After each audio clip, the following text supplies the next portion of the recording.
Hello. What is this song? This is Sanctuary Guardians from Earthbound 3. Or I guess it's Mother 3, it's just called Earthbound.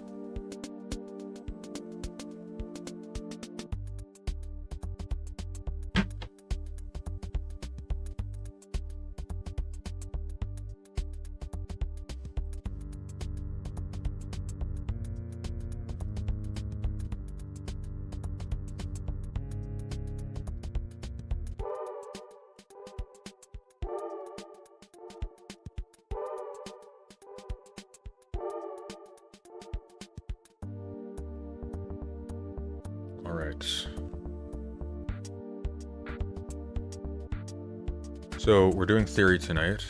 Brooks will be joining us any minute now. And then afterwards, when we're done that, I think we're probably going to do living currency and then possibly shift into talking about Spinoza or something. We'll probably bring it up in the context of that. After that, we're going to switch into finishing the horrible, horrible stuff we were looking at earlier today. Which breakfast option will kill you? All of you are picking the Tylenol muffin, which will almost certainly destroy your kidneys.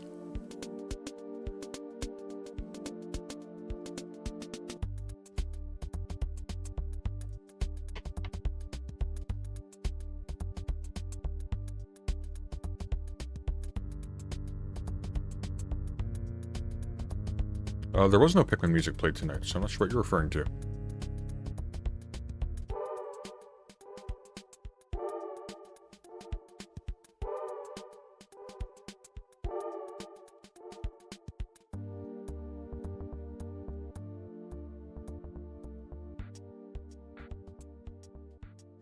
While we were waiting, though.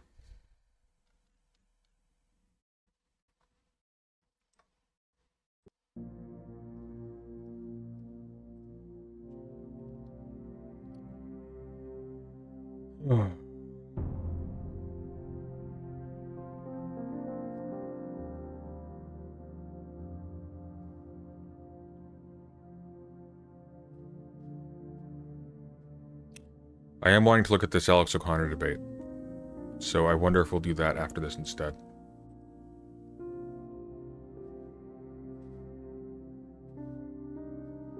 Sunday, you're giving me the music playlist? Yeah, give me a sec. I've got multiple music playlists, though. This is the late night one. Because nobody watches the late night stream. But...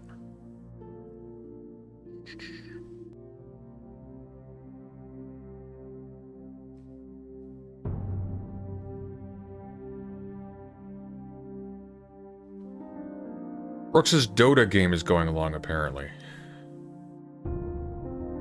Wow, so professional. Wait. That's not the playlist. Hang on.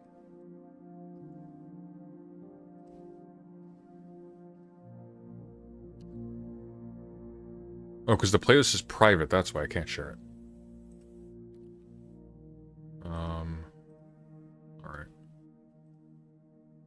There we go.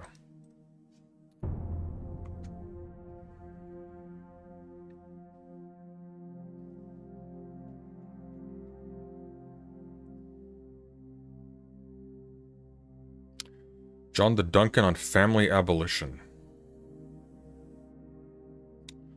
Why I'm not a centrist, responding to short fat otaku. Who's this guy? I've heard of this channel. Snakes on a helicopter. Hello. Tiny channel. You know, screw it. Let's take a look. I'm kind of curious.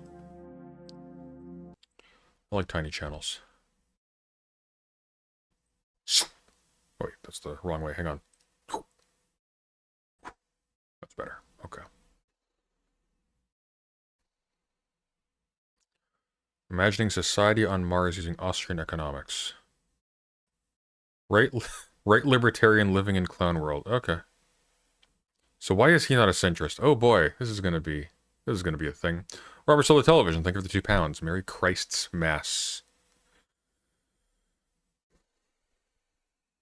And an ooga booga to you too. What is up, folks? Alright. What is up, folks? New video. Yeah, today we're responding to a video by Short Fat Otaku named Why I'm Not a Centrist. Why I'm Not a Libertarian, sorry. Now, this man, SFO, is an interesting fellow. From harassing VTubers to giving a free pass to... If I knew for sure that someone on my server... For what? Giving free pass to what? Giving a free pass to... If I knew for sure that someone on my server was trying to diddle kids, then I'd ban them, like, 100%. Yeah, but, like, off your server, though? Hey, Dev, what's up? Hey, Holson. Wait, hang on. Hang on, wait. Wait a sec.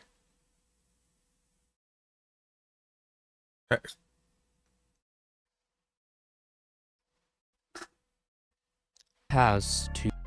Let me turn the audio up here. I need to hear this. What the fuck did Dev just say? If I knew for sure that someone on my server was trying to diddle kids, then I'd ban them, like, 100%. Yeah, but, like, off your server, though?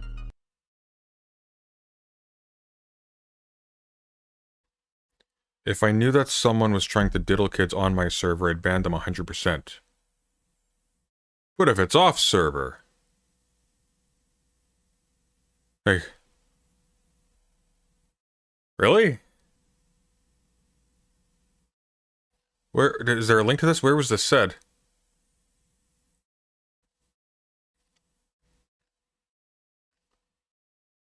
What the f...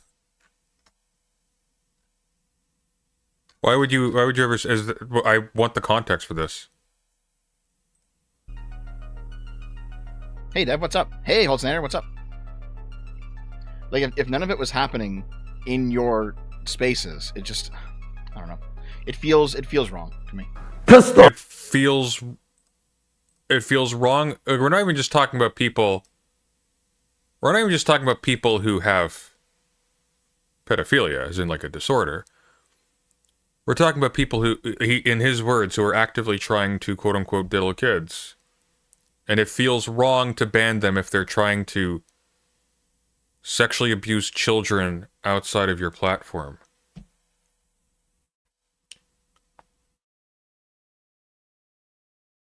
Why would you even feel compelled to say this? Why? Rifles put holes in people. Rifles put holes through people. Shotguns at the right range with the right load will physically remove a chunk of shit. Oh my god, what is this audio balancing? Off your opponent and throw that shit on the floor. The man has some ideas. A lot of ideas, really. Now, this man, more of a fat ass, really, is a chronic centrist and uploaded a video called Why I'm Not a Libertarian. Now, this video... I believe we're on a journey, dear children, into a deep pit of unwellness.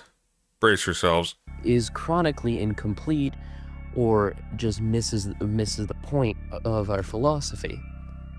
And we're going to go over its points and critique them. Okay. And I'll clarify for why me personally, I'm not a centrist. I'm not in the cuck chair that is centrism. Now, this has to be possibly the worst avatar I have ever seen. Just this whole thing is just... What have we got in here in the background? We got, whoa, this is like way off center. So we've got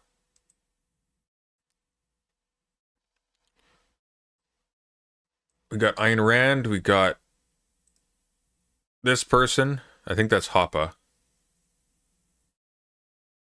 I think that's also Hoppe. I don't know what that is. Reject materialism, embrace anti-materialism. Like anti-military tech. Okay. Points are that Taco Face Fart, thank you for the $2. Sup, brother, whatever to you. And whatever to you as well. That he starts by ranting for about 8 minutes, and throughout the whole video, how libertarian socialists and right libertarians or libertarian capitalists are the same. No, We are not the same. The libertarian socialists believe in very different economic models than we do. We believe, right libertarians believe in a very decentralized economy. Our economy is entirely based on private enterprise, while libertarian socialists believe that we need, for example, I'll take anarcho-syndicalism, that the trade unions need to take control of the economy, which is not private at No, you don't talk like this, Cal. all. It's a public sector. What? And then he goes over about talking about positive and negative freedom, and he defines, like most good Okay, I don't want to be too mean, because I feel like this is a kid. But I'm probably going to find out that he's not a kid. He's just 30 and hasn't grown in 30 years. commies, decides to define negative freedom as Okay, I want to know, screw this, I want to know more about Dev and the server. One sec.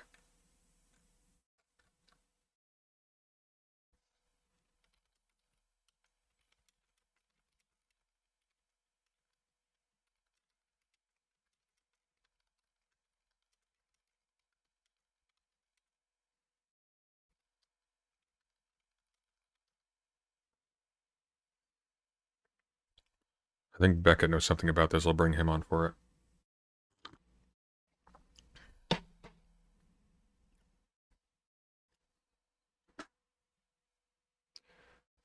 Hello, hello. 2 calls in one day. I know, right? Okay, so I just came across Dev in Mhm. some random no view channel's video. Yeah. Yeah. And I'm perplexed about the context of this. So he says, if someone's trying to diddle kids in your server, ban them right Yeah. away, obviously. But if it's off server, you know, and then he elaborates just to make sure you know he's serious. You know, I just feel like it's kind of wrong if it's not happening right here. Is there? Do you have any idea why he felt motivated to say this? So yeah, I do. So there's a wider context to the conversation, which is Dev is going through a drama where people are criticizing him for not banning people for undertaking gay ops against a VTuber called Kirsch, right-wing VTuber, like little weird. But he was asked this question, and Dev's position is he's like not their dad, right? So he's like, if you're not doing it here, I don't care, which is, you know, for an awful lot of things, understandable. I don't think it's really understandable if you're, you know, talking about someone who's an abuser. But Yeah. basically, Dev says he runs the whole gambit where he's like, well, what if somebody's a thief? What if somebody's this? You know, the police should deal with it. Which is right. The police should deal with it, but also you'd kick those people. Like if you found out someone was a scammer or like a fraudster or like begging people for money in other servers, would you kick that person from your community just to like? I probably would, yeah. Yeah, because it's like, well, that's a pattern of behavior you probably don't want around. Now, Dev said to me that this was clipped out of context. Okay. I can tell you it's not because I went and hunted the stream down personally. Do you have a link to it? Yeah. Well, actually, do I have a link to it? Maybe. Or does anybody have it? Is it saved somewhere? I've got a copy of it. But it's but I'd have to play it to you because it's like the full thing. Give me just a second. Okay, well, I don't want to take up too much of your time. I got another thing I'm going to be doing in a moment. If you even, can you just put that onto like Internet Archive or something? And I'll just dig it up sometime next week. Yeah. That's no problem at all. That'd be perfect. Cool. Yeah, no worries. So that's okay. That all I was wondering is like, because this cuts off, so I'm like, is there a lol just kidding at the end of this, or is it no? I'm just going down the list, and yeah. if someone's actively trying to predate on children, so long as they're not doing it in my backyard, it's A-okay. That's pretty much it. Yeah. You could make the argument of he's taking it as a principled stance and giving it as an extreme example, and there's wider context to why this is even being brought up. But And this fellow kind of looks like a giant child himself anyway, so, you know. Well, I mean, it probably explains why food shops liked him. But anyway. Oh my god. It probably explains why he liked food shops. True. Strong allegation. Cool. Right, I'll leave you to it. Then. Sure, yo. Thanks.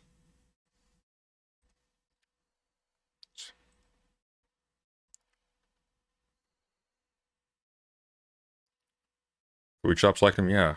Food shops. He was Shinji, and food shops was his Masato.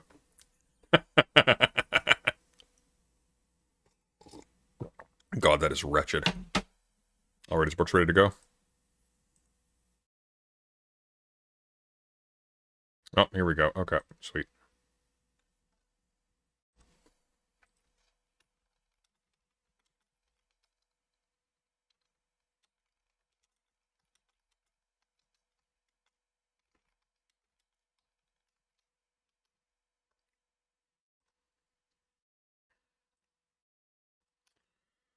Cal asks, can we have a rule in chat where if people say they're a kid, we believe them and ban them from chat? I think that's already been our rule in the server.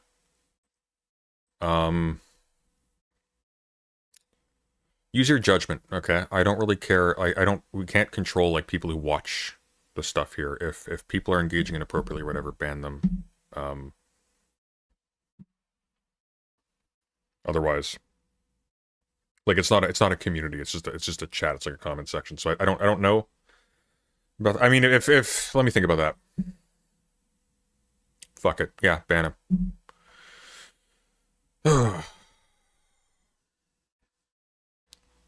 Has food shops gone? Yeah, food shops closed up her channel a little while ago.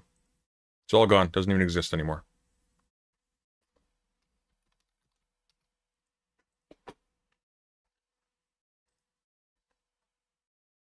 But screw this. This video is awful. But I've got a lead on Dev now. We're gonna sink our teeth into that horrible morass. Like it nervous. I don't like having kids in my server or whatever on here. This isn't a kid show. It's not a kid community. I don't like kids in my space. Speaking of kids in my space, how's it going? Speaking of kids, what the fuck? Yeah, don't ask. We just, I was watching some random thing while I was waiting for you to finish your Dota game. Did you win? Well, I'm sorry about that. No, we did not win because we had a person DC 6 times and then stopped returning. So good Dota. Someday that game will be worth playing. There was a clip of Short Fat Otaku. You know Short Fat Otaku, right? No. No? Well, good. Bigger-ish sort of Sargon type channel. Explaining Sargon type channel? Sargon type channel. Great. Yeah. But it was interesting. So he was talking about people were complaining about him not banning people who were doing quote-unquote gay ops on people. You know what that means, right? You're not that old. No, I know that is. Okay. And he said, no, it's not. If they're not doing it in my server, I'm not going to ban them. If they're like committing like X, Y, and Z crimes, whatever. If they're diddling kids in my server, yeah, I'll ban them right away. But if they're trying to diddle kids elsewhere, nah, I did feel wrong to ban them for that. And he just felt compelled to say that for some reason. I have so many questions that will not be answered tonight.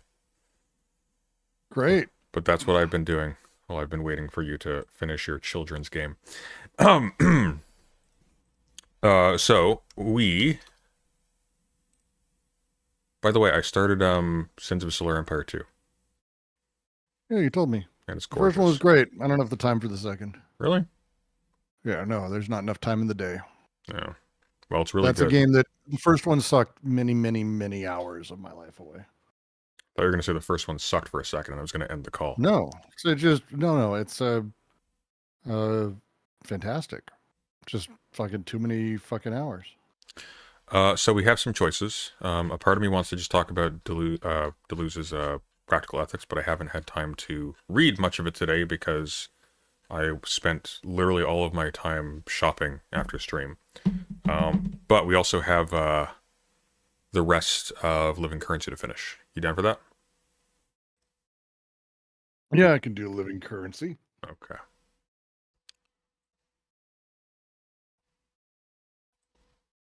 Then we will do Living Currency. And then once we're finished that, I'm gonna probably just finish off the horrible thing from this morning. But that I mean this afternoon. I don't have a normal schedule anymore. Oh, excuse me. Hang on one second. No worries. I see the office is changed up. No, just the angle of the camera. Oh, looks really different. I thought you were building a whole desk and everything. I did. I thought everything's just sort of reset. So I've got, because I had originally the camera was like right dead in front of me with monitors on each side. And now I've got monitors on this side so I can work, tablet here, side monitor, and everything sort of set up. So it's a better angle, I think. And it gives me a lot more room. I have just an excessively large amount of room now on this pretty significantly sized desk that is covered in whiteboard paint. So It is a good angle. The blur on the the shelf is also pretty good as well. It kind of it's sort of like and the light disappearing in the back, I think, Yeah. is a nice touch. nobody can So see it's- you, it's- but it's you good. believe me, Chad. It's really good. That's okay. So how do we want to jump back into this? Because it's been a couple days. I don't care. You don't care? Okay. Shall I just It's your stream, and I apparently am too unimportant to have a say in it. So please tell me how you want to handle this. Oh, you absolutely have a say in it. Look, I think at this point, the best bet would be for us to sort of talk back over the last couple paragraphs, what you've taken from it, so we have a starting point for those who are joining us. Primarily, this is going to end up as a VOD at some point, so it doesn't really fucking matter, to be frank. So, True. So, I'm actually going to be honest with you. I'm going to probably need to reread a lot of this. it's fine. All the way back to yet? Where? I am trying to determine that. 48. These are needs, just sexual needs from Raymond Daron's work. Let's Before that,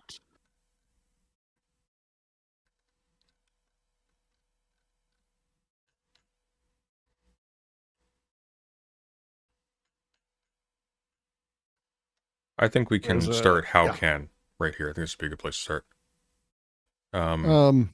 Really? Okay. Well, do you disagree? No, we can do it. I'm down. Okay. The You're saying that the though like big I made thing- a mistake.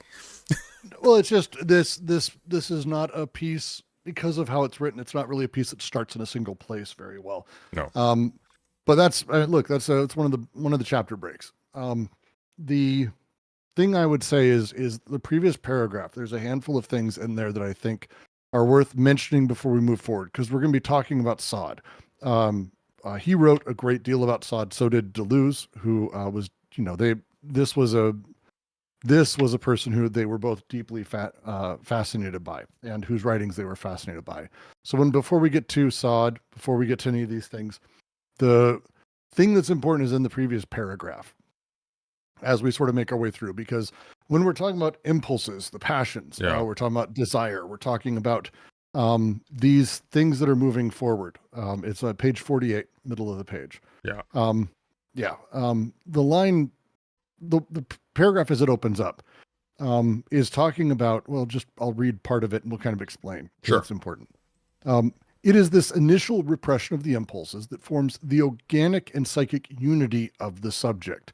This repression is where we find that he will have a lot of names for it as we go, but where we might say the totality of a self or ourselves or the thing or whatever it is, that unity of the subject comes from that first moment of repression. If desire or passions or impulses, as he's calling them, which I really have liked that language since I've been reading him. The impulses go, as the impulses go, if there's no repression, they're just going. It's just the impulses. The repression of this, it is this initial, the primal repression, the initial repression that forms the organic and psychic unity of subject. From the viewpoint of the subject, this repression corresponds, and this is a lot, he says here, to a constraint that the subject continues to suffer throughout the conflict waged by the impulses against those that have combined to constitute it. It's the nature of subjectivity that the repression that enables it to exist is actually continued to be felt as a constraint and suffered by as the impulses continue to wage war against that repression. That's what he's saying here. This repression and this conflict will be prolonged outside the subject as long as the individual unity is integrated into and thus defined by a hierarchy of values translated to hierarchy of needs. This is his critique of, you can guess. Yeah. This hierarchy of needs is the economic form of repression that existing institutions impose by and through the consciousness of the subject on the imponderable forces of its psychic life. This is, as he's talking, and we're getting into labor, and again, living currency is a particular take for Marx. This is where we start talking about the constituting of the subject in capital, how it's happening, how it's coming together, this repression being the biggest part of that. When he says hierarchy of needs, is he like explicitly taking shots at Maslow and that kind of approach, or what is he? More or less, he's taking shots in general at a large amount of those. Because ultimately he's saying the nature of a hierarchy of values or hierarchy of needs, because it doesn't go one way. It's not you have needs. It's like, no. It's defined by a hierarchy of values that are translated into a hierarchy of needs.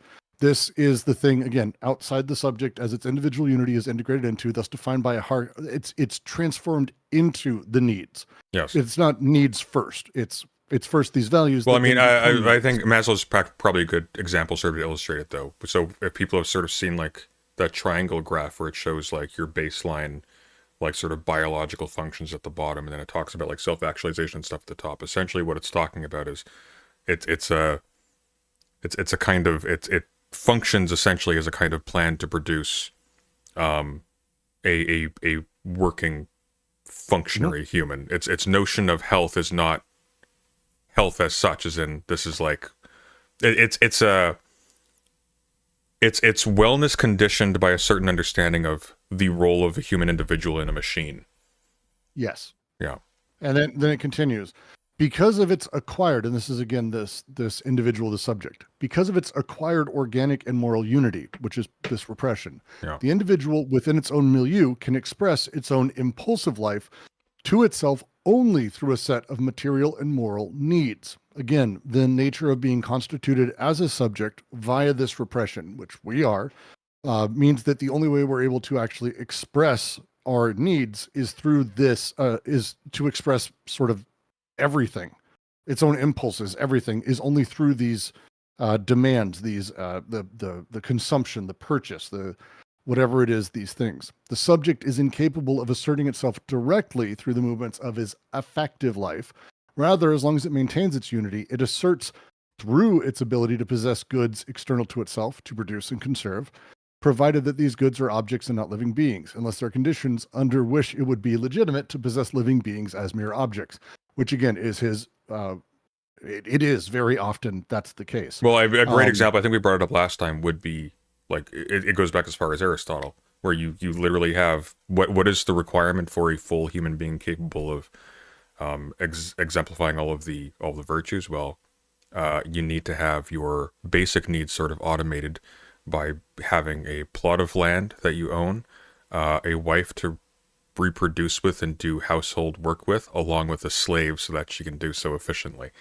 Like it's and you end up literally having essentially exactly that kind of notion. In fact, Aristotle's mentioned in Marx the first person to talk about the double nature of the commodity, which is kind of interesting. But you literally have slavery, potentially even chattel slavery. It's definitely not excluded as a condition of individual human flourishing. You actually can't be a full human being on that form of thinking without it. And it's taken specifically from, well, this is how the arrangement of like an ancient polis functions, where it presumes that it is comprised of these collectivities, and then that gets lasered back downwards to sort of constitute the idea of what an actual human being is. Mhm. And then I think we're where we basically left off last time. Quote, there are needs such as the sexual need, which we cannot say that their satisfaction involves an economic activity as such. We can never exhaustively enumerate the needs of humans. It's Raymond Aaron? Iran, I think. Yeah. How can a voluptuous emotion be reduced to a commodified object and thereby become, in our era of excessive industrialization, a factor in the economy? To answer this, we must consider what we mean by the terms sexuality and eroticism. The various forms of voluptuous emotion might then reveal their connection, both secret and tragic, to the anthropomorphic phenomenon of economy and exchange. Yeah. That's, Yeah. Yeah. Voluptuous emotion is a affective arousal, more or less. But it's slightly more complex than I use elsewhere, but that's kind of the thing. What have we been able to learn from descriptions of perversion, and from the Marquis de Sade in particular, and this long before Freud, where a voluptuous emotion is related to an apparently incongruous object? The behavior. Please. Just because probably most people here haven't read like 120 Days of Sodom or Philosophy in the Bedroom. Sade really did a lot of work, and talked about sex quite a bit. Very uniquely how he went about it.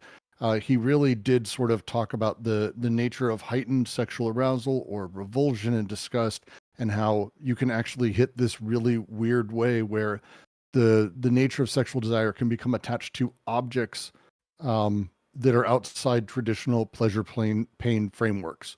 And that's kind of what he's talking about here. There's the voluptuous emotion is related to an apparently incongruous object. That's what he's referring to. The behaviors analyzed by Sade. It's gonna get weird here. Just be ready. It's going to get weird, okay. The behaviors analyzed by Sade, from what he calls simple passions to the complex passions we refer to as perversions, are nothing other than initial reactions against pure animality, and thus an initial interpretive manifestation of the impulses themselves. Such behaviors divide the general connotation of the term sexuality, quote-unquote, into two propensities. On the one hand, the procreative instinct of the species, and on the other, the voluptuous emotion that precedes the act of procreation. The convergence of these two propensities is what grounds the unity of an individual capable of reproducing, whereas their prolonged divergence, despite the individual's organic maturity, can threaten its life function. The term perversion thus denotes a fixation of the voluptuous emotion at a stage prior to the procreative act. Sade's terms, simple passions combining into complex passions, denote the various ruses through which the initial voluptuous emotion, in its interpretive capacity, selects new objects of sensation from among the various organic functions in order to substitute them for the procreative function, which is indefinitely held in suspense. What are these substitutions and ruses? They are so many forces that are diverted or deducted from the instinct to propagate the species. Once diverted, this impulsive force forms the raw material for a phantasm that is interpreted by the emotions. The phantasm here takes on the role of a fabricated object. This use of the phantasm by an impulsive force puts its price on the emotion, which becomes inextricably linked with this use. Yet the perversion wants the emotions elicited through its use of the phantasm to be unexchangeable. All right. Couple notes. The diverted or deducted is not it's technically correct term here. Because we're going to come back through, I've got to go through all this, but I just want to mention diverted or deducted. Deducted here doesn't mean like removed from. Yeah. It means collected. Prélevé means generally speaking, we want to talk about like a deduction in taxes, like when you're saying deduction. That's what deduct means. So this isn't like subtracted and tossed away. It's deducted. we're taking account of it separately. Yeah, it's diverted, deducted, prélevé as a thing. So we'll get to that. But the thing that's important here is talking through the nature of how sexual energy becomes divorced from direct procreation. That's what he's talking about. Yeah. So specifically with Sod went super, super deep into this odd way that the simple versus the complex passions. Simple passions is like you like to fuck someone, and that's great. It causes orgasm. And then there's complex, where it's like, I don't know, let me brush your hair as someone else kicks me in the balls. Like that kind of odd multi-stage thing that we would call perversions that get Sounds far like my more job. complex. And it's not far. That sound like perversions and that are really complicated. What it is, as he says, the term perversion denotes a fixation on the voluptuous emotion at a stage prior to the procreative act, the place of arousal that isn't about the literal procreative act. And so Sod comes in, Sod denotes the various ruses through which this comes.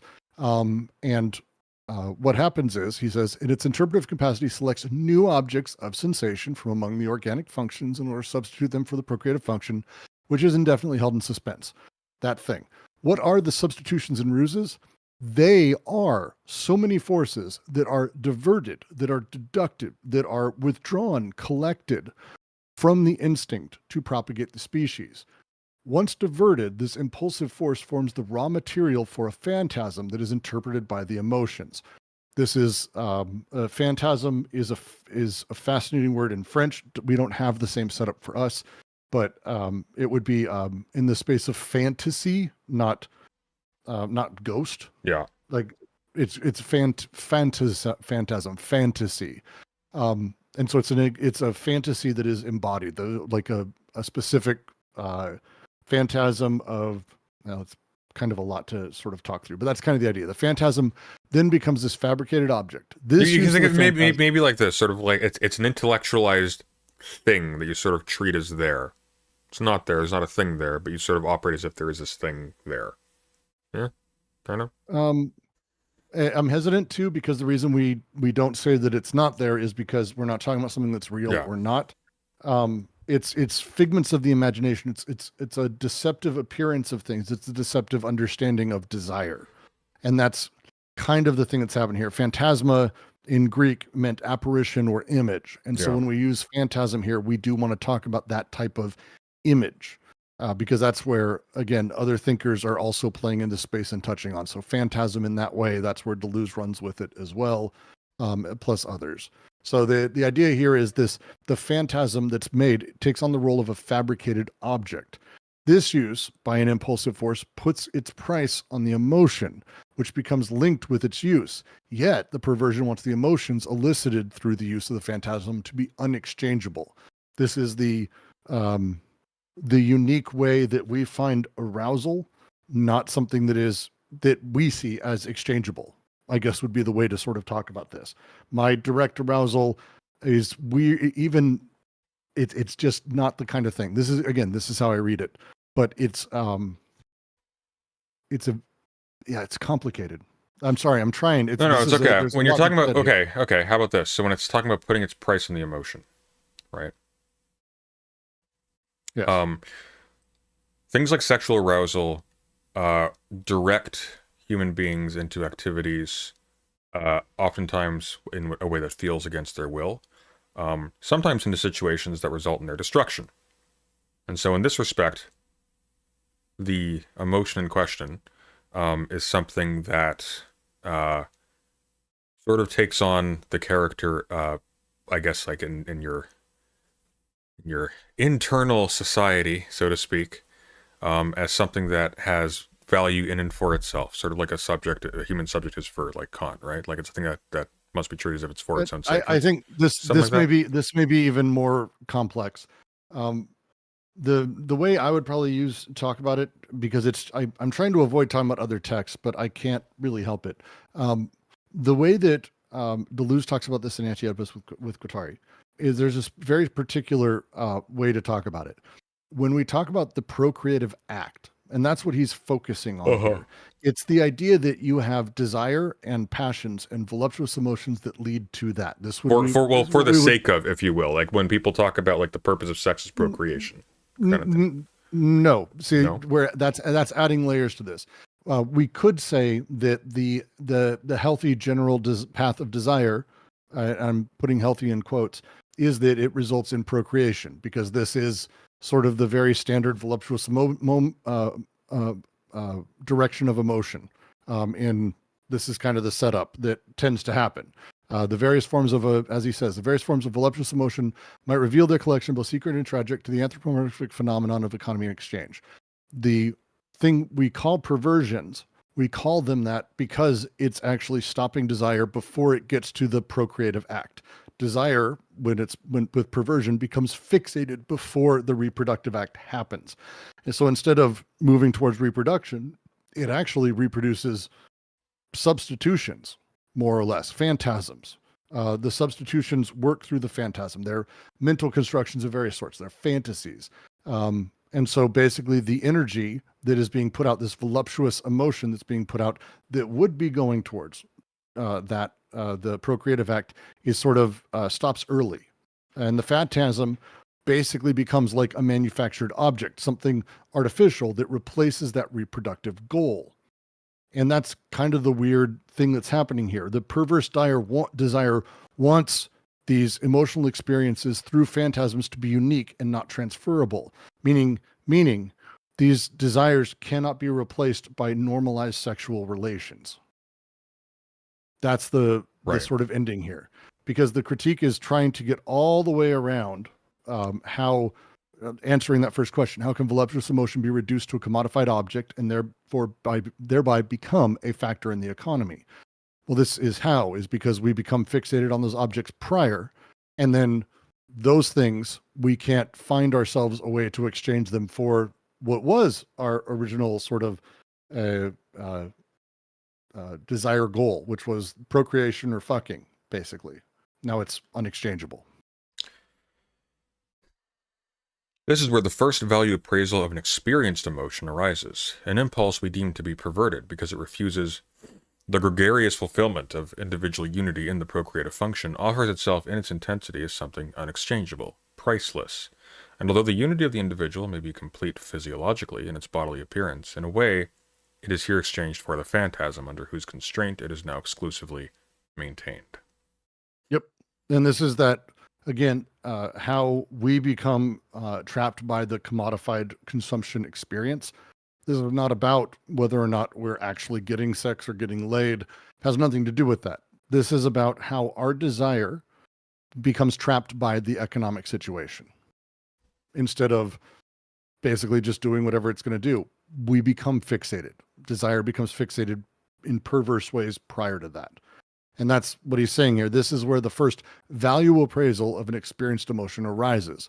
An impulse we deem to be perverted because it refuses the gregarious fulfillment of individual unity in the procreative function, offers itself in its intensity as something unexchangeable, priceless. This is how, I mean, just in general, this is that the things we're fixated on that we find pleasure or enjoyment in, whatever it is, at grand levels, it offers itself in its intensity as something unexchangeable, priceless. Although the unity of the individual may be complete in its bodily appearance, in a way it is here exchanged for the phantasm under whose constraint it is now exclusively maintained. Strictly speaking, no economy of voluptuous pleasure could ever profit from the industrial regime, despite the claims of the moralists who denounce such pleasure to our institutional watchdogs. On the contrary, the opposite is the case. It is industry itself that benefits from what we misleadingly call eroticism, considered as a variable economic norm.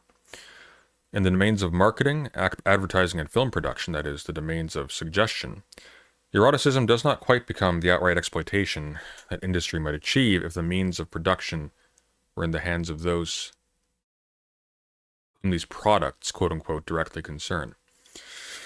Nor can we say that propaganda or even advertising in high-fashion, say, or cosmetics, expresses eroticism. The economy of pleasure still remains latent, and perhaps it will never be able to emerge as long as the industrial regime limits the conditions of pleasure to the domestic sphere and a system of laws based on the family unit. All right. So, yeah, the examples of high fashion, this is, by the way, a lot of this, if you haven't watched my review of The Substance, I actually go over this. The nature of the arousal we experience when we're seeing advertisements. we may seem or feel like, oh, she's hot, I'd enjoy fucking her. That's not really what's happening there. That's not the full setup. Instead, there is a latency to desire, where what you desire is the things, the elements, the items that will push you towards the seeming goal, that are part of this earlier perversion, this fetish, this fixation that get you steps before. The handsome body, the trim figure, the right clothes, the way an eye looks, the way hair looks, or fingernail polish, whatever it may be, that you find arousing, that is not actually orgasm.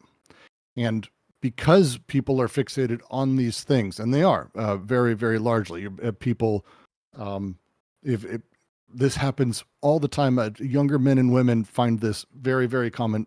It's just generally with everyone, but it's the idea of how we fixate on finding a type of eyeshadow arousing. It's not that we want to orgasm with that or that it can make us orgasm. It's that the sex and the orgasm comes later. It's further down the process. We're almost aware of that. But this fantasy, this phantasm that's being produced, that desires being trapped by, is how we get to the point where we actually have the arousals being marketed and sold to us. We're not paying for arousal. We're paying for commodities that give us that arousal. And so it's a slight shift. Kind of a big difference, actually, when I say that. Yet despite all this, everything about the operations of industry has already signaled a complete break with the spirit of the system of laws, an overthrow of the very customs and norms that its institutions still claim to preserve. At its basic underlying principle, industry presumes that every human phenomenon, like every natural phenomenon, can be treated as an exploitable material that is subject not only to fluctuations of value, but also to the vicissitudes of experience. The same holds for the character, both spiritual and animal, of voluptuous emotion considered from the perspective of its own power of suggestion. In the world of artisanal industry, representations of voluptuous emotion were communicated, like all knowledge, through instruments of suggestion such as paintings, books, and performances. It was only through the labor invested in these instruments that the emotion they suggested managed to circulate in the form of a rare object. But here again, in conformity with the hierarchy of needs of classical economics, value is derived from the unique character of the prestige attributed to the instrument of suggestion, and not from the emotion it might produce. Since the simulacrum was still part of the world of ideas and thus of culture, the suggestive object itself cost more than the sensation one might experience from contact with it. So far, these last few paragraphs are actually very crisp, and let me know if that's not the case. They should be I think there's actually upfront. Well, they are. I think, in a sense, it's almost like something that's touched on in a really common, like, romance movie trope, where it'll juxtapose two characters, one of whom is sort of like two romantic options, typically, usually women, one of whom is sort of like very well clothed, very well made up, has a particular sort of like conventional fashion and style and whatnot. It sort of signifies things like class and desirability and stuff like that. And then it'll typically be somebody else who doesn't have those things, but who gets along with the person considerably more. There's more chemistry, quote unquote, that kind of thing. And what's happening here, and the reason why there's even any sort of tension between those things, is because in the first case, those signifiers, which themselves are not in any of the kind of like emotional and physical satisfaction someone gets from a relationship, are themselves operating as the competition, so to speak. That is the point of fixation, and it's still directed in that way, in a way, but it's also really conspicuously not. And so when it's talking like here about like the form of the rare object, it's like, it's sort of like the idea of like conservatives complain about like modern art being ugly and whatnot, but like suppose you didn't understand it or you didn't care for it, and you were someone who collected these things because it was sort of telegraphed to you culturally that these are rare and special things. It is good to own. It is something to be proud of to own, and you seek out those things to collect them and fill your house with them, even though you may not even like them. You know, like looking at them, they might be hideous, but they're rare. So something like that. Yeah, I like that. It's interesting. It's a different take for me. For me, this paragraph is talking about artisanal industry, which is old. We're talking about like artisans. We're talking about like the Italian groups of artisans who like were sculptors or this or that. To your point about owning things, and what it was is because these things were rare in and of themselves. They were unique. They were built. The labor invested in these instruments themselves made the object itself a rare thing. Sayers actually goes through this in his book Statues as well. So it's this really interesting way that long ago, the objects were actually the thing. Yeah. And it would give you an experience, but the value wasn't in the experience it gave you. It was in the rareness of the thing. But now, and I mean, he's gonna be getting to it, but it's at the end, it's kind of hinted at, since the simulacrum was still part of the world of ideas and thus of culture, the suggestive object itself cost more than the sensation one might experience from contact with it. And that's the shift that's he's about to be sort of talking about, that it's no longer the objects, but instead the experience we're having of them, that it's the emotion created by the objects that we're now seeing as valuable rather than the objects itself, because again, commodification. Eyeshadow is just eyeshadow. Now we're selling the experience of what it means to use that eyeshadow or whatever it may be. Yeah. Or like another and one. As a note, go on, just please. real quick, voluptus is someone's just, I know. Answering Stop reading chat. Chat's no, full of I'm morons. going to read because it's this one's not a wrong one. Okay. It's worthwhile mention because voluptus is the actual right word. It just comes from a weird place. It specifically is Roman. So voluptus is generally speaking the idea of sensual desire that is like sensual pleasure. In Greek, it's the hedonist, hedona. So like hedonism, sensual pleasure, of the body, voluptus is that. So when we talk about voluptus or voluptual desire or voluptual, all of that, when we're talking about these things, the big deal is that it's about the sensual experience of it, the way that it makes hair stand up on your back or makes you feel aroused. It's the that thing that's happening here.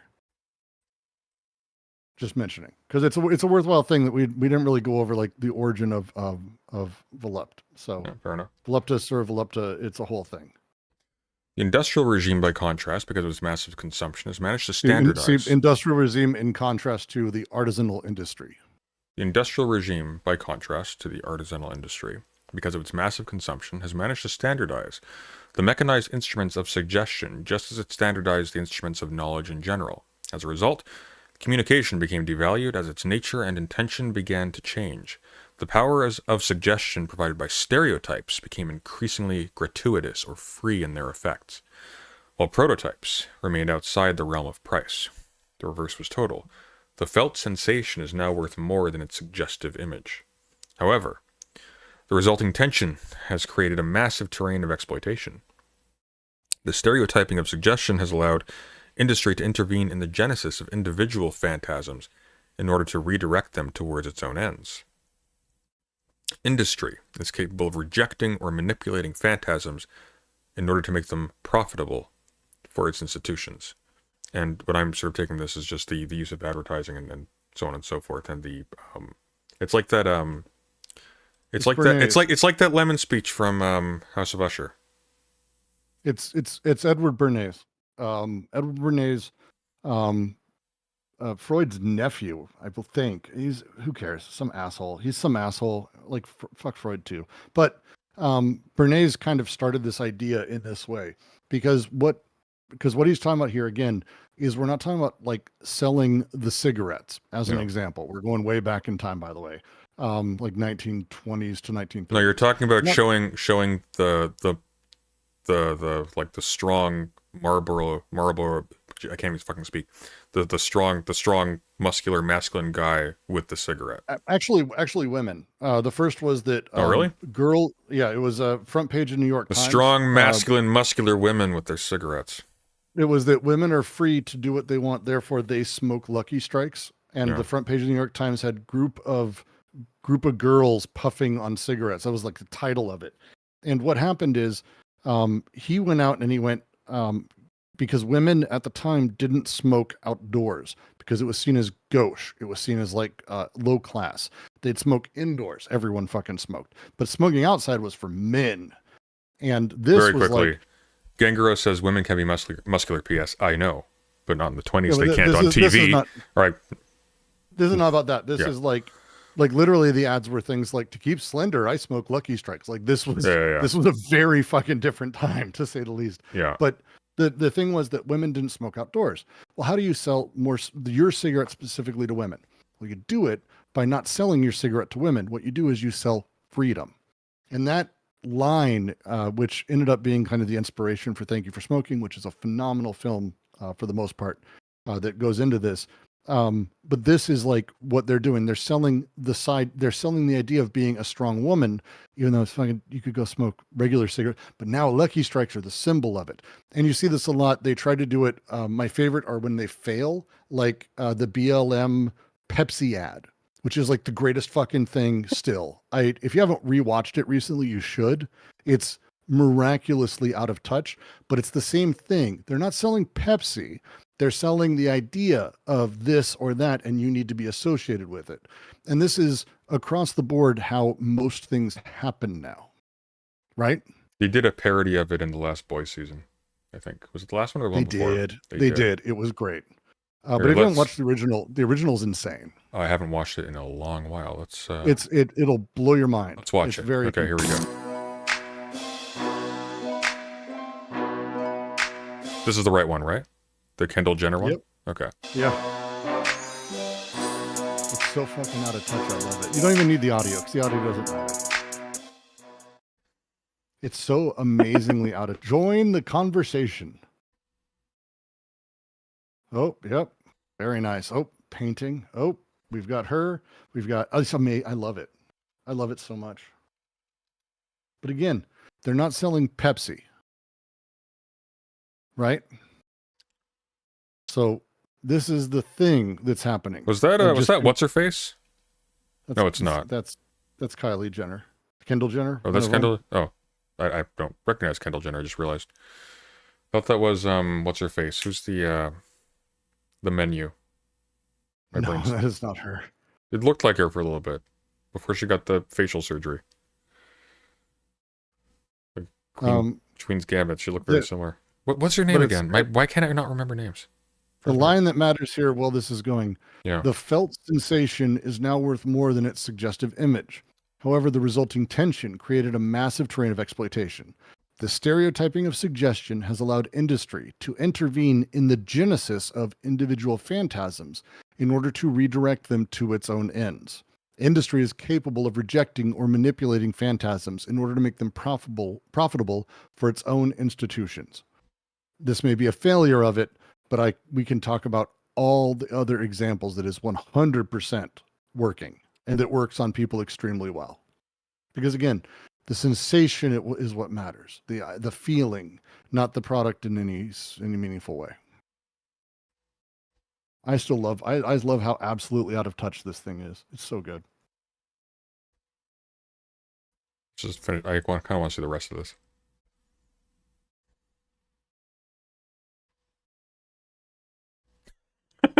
What the fuck? What?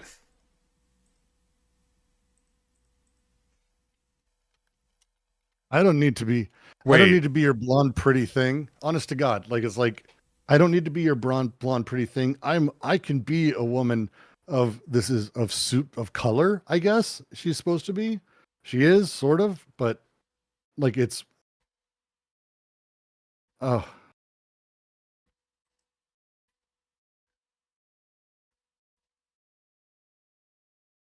Isn't Caitlyn? I thought they're all whores for money. None of them care about anything. That's so weird. He took a Pepsi. Like, did they darken her skin for that? No. But she looks very, very white in these early shots. Well, they did that on 10. And I know. Important. It's really awful. Like, look, that versus Well, that's literally the point. She didn't She's- just pull off. she's- Okay, yeah, I know. I got That's it. the point of the video. That's what makes it amazing. Is she went from like, I'm gonna be the pretty blonde thing, and I'm gonna wipe off my makeup, and I'm gonna take off my blonde wig because I'm just gonna be like a normal person. I love it. I love it. But again, the point of this is that industry has, despite this failure, which is hilarious, industry's figured out how to redirect the genesis of individual phantasms towards its own ends across the board. And they do that in a billion different ways. And you're all suckers for it. And so am I. There's no, like, none of us are free of this. This is how they work, from how mobile ads in games work to how advertising generally works to how they get streamers to claim that they're being sponsored when sponsorship is hilariously not the right term. They just use this all the time. This is the process. She's And it's a Armenian. big deal. She's not Armenian. She's American. She's Armenian. Well, her mom is. Kris Jenner? I thought Kris Jenner was born in the United States. Yeah, but I mean, I don't know. You can be Armenian born in the United States, but like I was not under the impression that.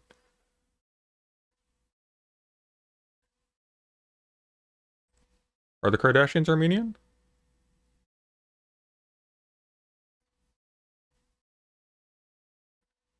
Maybe they are. I didn't know that. They are. Oh, they are. Look at that. How about that? All four of his grandparents were Armenian. Yeah, I learn something new every day. That's completely useless information, but I'm glad I know that now. Anyways, The sad thing is, every time you learn something new, anyone learns something new, they gain power. That family, they collect it. I don't know how.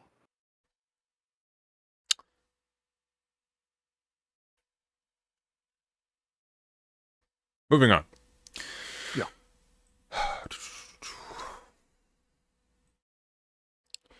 It might seem as if we are establishing a purely analogical relation between the economy of the affects and the economy of needs as defined by exchange, but this would lead us nowhere unless we begin from the perspective of objects and needs in order to examine the struggle of the affects against their inadequate formulation. In the industrial regime, the affects have been materially reconfigured into a mere demand for goods, which is an antagonistic inversion of their very being.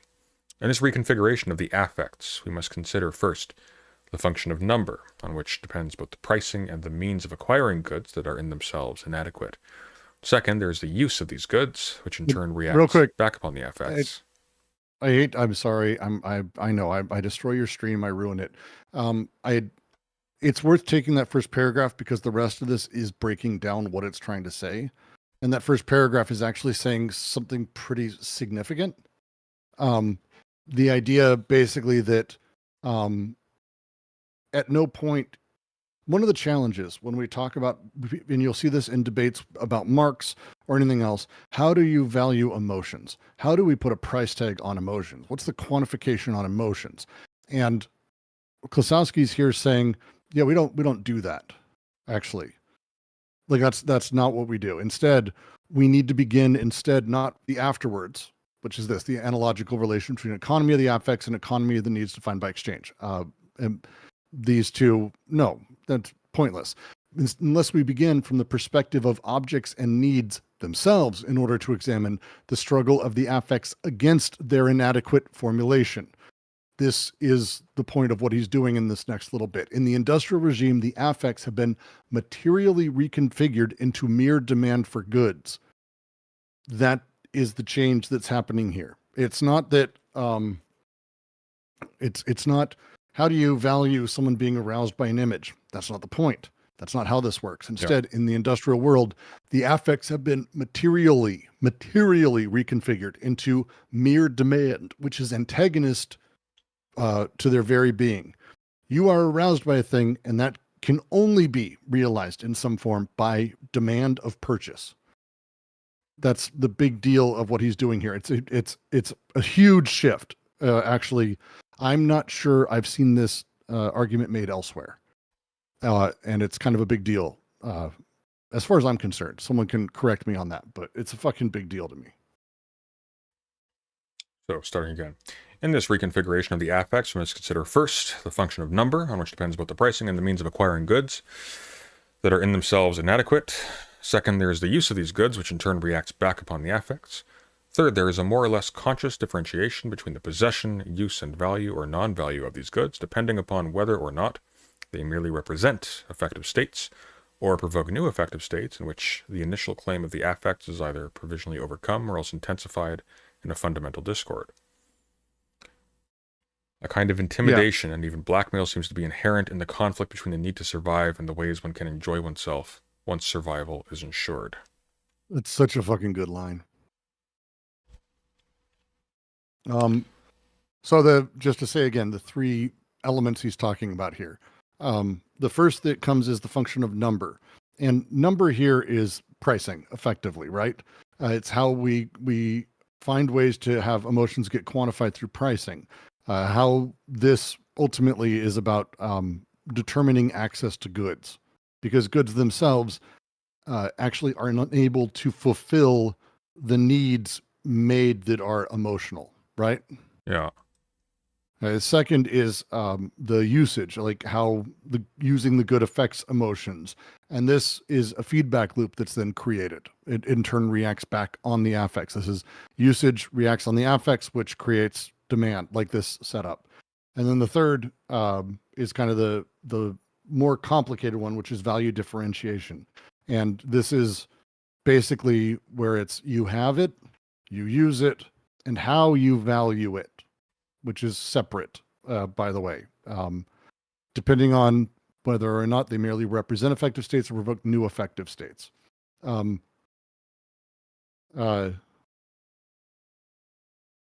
New in-box toys from Star Wars. The way that someone might react to owning it, to having it, to using it, playing with it, or the literal just value or non-value of the goods, because the question is ultimately whether or not you have emotions resolved, which you don't, or whether it intensifies this discordance that's happening. These are the three ways that ultimately the voluptuous emotions, the desirous emotions, the sensual experience, again, it doesn't have to be about fucking. This is the sensual emotional arousal response gets turned into drive, that gets turned into purchase and these kinds of things. Right? Does that make sense? Yeah. Okay. This intimidation... Yeah, sorry, go ahead. This intimidation influences in different degrees the ways the affects establish their hold over individual needs. By submitting to norms of exchange, a group of individuals agrees to define itself morally and socially in accordance with a category of needs. But it is these needs, in turn, that determine the kind of pleasure the group will find, given its mode of survival, in the goods that correspond to these needs.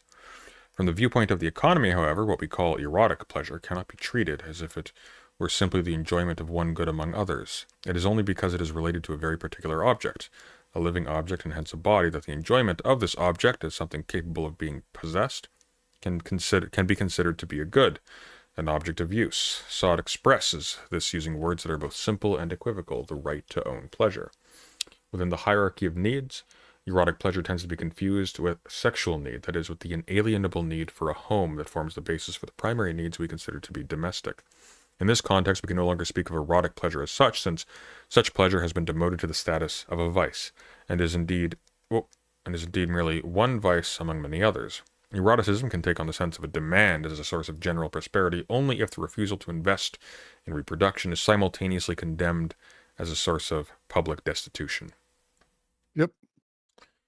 Well, let's go back over that. How do you take it? What do you want to do? Well, I think we've already discussed this last time, and I think, yeah, but I think this one's relatively straightforward. It is. Specifically, when you're talking about the sort of supposed specific orientation to a particular to sort of like the completion of a subject under a particular social system and to the generation of new ones under a particular social system, and that sort of being taken to be the sort of essential end and function and like proper place of a thing.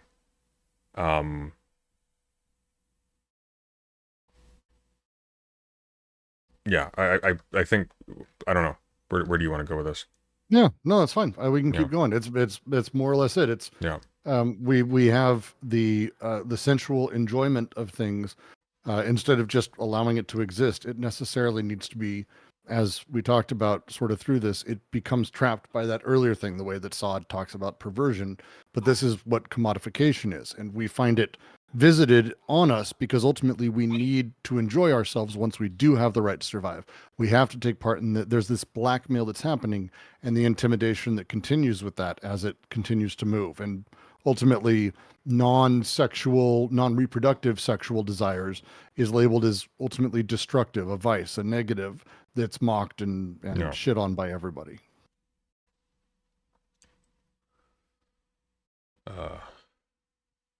I'm gonna let my dog out. I'll be back in 2 seconds. You can start. I the was next wondering part. what that was. It didn't sound like a kid. That's my puppy. Is that a new puppy? Nope. Just my rescue Dottie. Oh. She just has been being a little bit much lately. Fair enough. I'm going to grab some water while you do that, actually. I'll be right back, guys. All right.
I don't know if I'm live.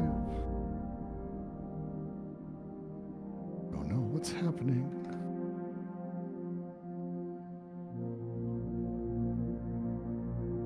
Oh, I'm actually talking through the stream. Hello, everyone. So that's Dottie. Dottie was a wonderful little rescue. I've only ever really liked having rescues. She's a fox terrier mutt, but just the most neurotic little thing ever. That for the first 6 months we took her home, she wouldn't even go outside. She would just collapse and like not move. Poor little thing. But now she's all, I don't know, she's rowdy and runs everywhere and happy, which is great. It's just can be a bit of a handful at times. So she looks like a Jack Russell. It's very close. It's a little bit close to that, but yeah. So Dottie's great. But now she's upstairs with the kids. She likes cuddling Dexter while he falls asleep. So that's what she was upset about, is I closed her in here with me, and no one wants to be in anywhere with me. Sunday doesn't even want to be on fucking stream with me. Oh, that's true. Oh, you're back. Hello. I'm back.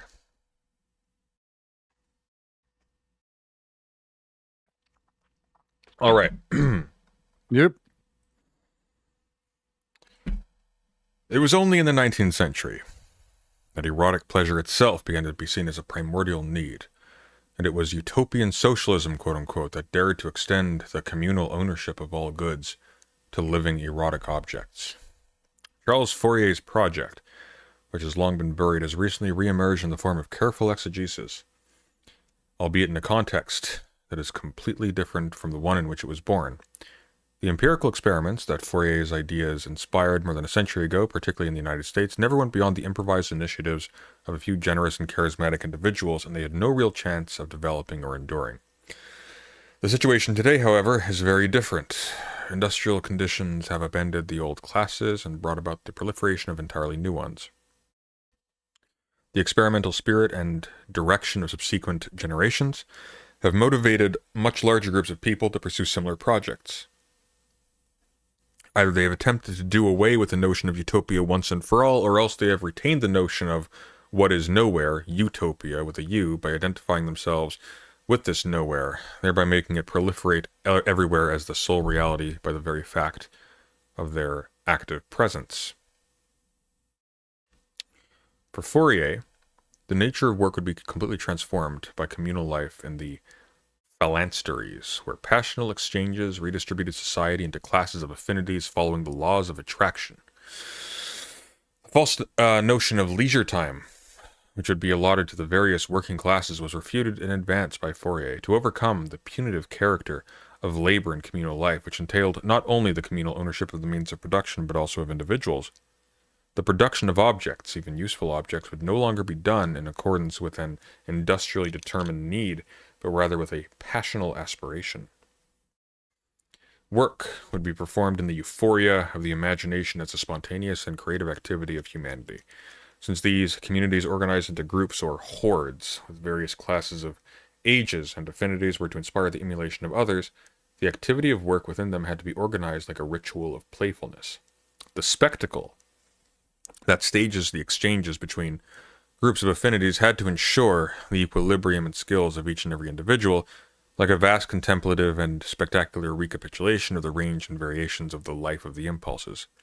Whence Fourier's learned and subtle combination of polygamy and polyandry in a social principle he termed the harmonium. Talk about this.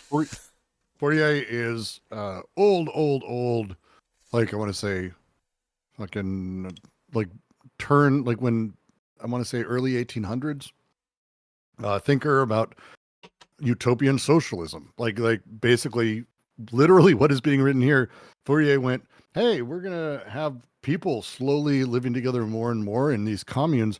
We should totally figure out how to set things up so that way everyone is balanced in these groups. We can have a perfect group. But even if we do that, we might want to make sure that work, which, you know, there's work that needs to be done, we set it up in fun ways. Like, I'm not a big fan of his works, if you can't tell from my tone. He kind of did the, hey, let's gamify sewage work, like that kind of shit. But it was, he didn't say it like that. That storm is really picking up outside. I'm glad I captured your attention.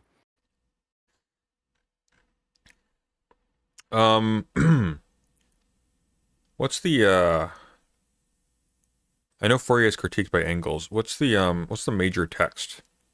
Or is there one? Fuck. I don't know off the top of my head. That'd be fun to skim. Designed for Utopia, No. selected writings by that might be an interesting thing to take a look at. Probably. Maybe, yeah. Not tonight. More interesting is the people who followed on from him, because it is this idea of like the ability. He was like the first technocrat. The idea that you could, thanks to tech, thanks to what was technology, design and think through a proper city development. And so you got things like, God, I don't care. I hate all this stuff. It doesn't matter. He's going to be critiquing it. The big things in this paragraph is the work that needed to be done by Charles Fourier, his projects, how people went through it, what they needed to change for it, and how it sort of shifted. This last bit that's in italics is kind of the big deal. Since these communities, organized into groups or hordes, that's with various classes of ages and affinities, were to inspire the emulation of others, the activity of work within them had to be organized like a ritual of playfulness. Like I said, gamification of labor. The spectacle that stages the exchanges between groups and affinities had to ensure the equilibrium and skills of each and every individual, like a vast contemplative and spectacular recapitulation of the range and variations of the life and impulses. Here's a great example actually that comes from some weird spaces in urban planning that I've been diving into the last little bit. Who's that guy who did urban dynamics? What's his name again? It's Forrest or something? Oh. You fucking know. J. Ray Forrester. There's a lot of dumb shit in my brain that doesn't stay in the front. J. Ray Forrester. So J. Ray Forrester wrote a book called Urban Dynamics, and essentially this is super inadequate, but the long and the short version of it is he took his theorizing from factory dynamics, from like factory organization, and he tried to apply it to urban planning. And this was actually picked up by the original designer of the first version of SimCity. And what basically ended up happening is exactly what happens in most city games, with the exception of workers and resources, which is why it's good. Which is you basically have a bunch of hidden values, or not so hidden values, and the way you make a city function is you balance these values out. You have a certain number of police stations, you have a certain number of noise, certain number of like other these things, and it's all just a matter of that. And essentially, utopian socialism, just what I'm sort of reading here, sort of treats it in a similar way as that. So when he talks about the ensuring the equilibrium and skills of each and every individual, like a vast contemplative and spectacular recapitulation of the range and variations of the life of the impulses. What he's essentially doing is you're contriving a giant Rube Goldberg machine that maximizes the all of these like impulses taken as these affects taken as like these are good things we want lots of, and minimize ones these are bad things we want least of, and you find the perfect balance there, and that's the harmonium. Yes, and you're going to hear Klosowski's Yeah. pretty significant critique throughout I mean, for a little bit here, he goes and just shits all over it. Yeah. So enjoy. By the way, if you want to look up stuff pertaining to what I just mentioned, there's a really, really good article about this called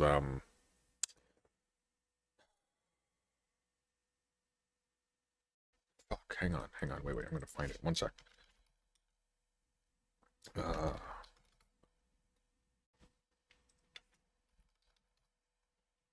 It's digital something, I think.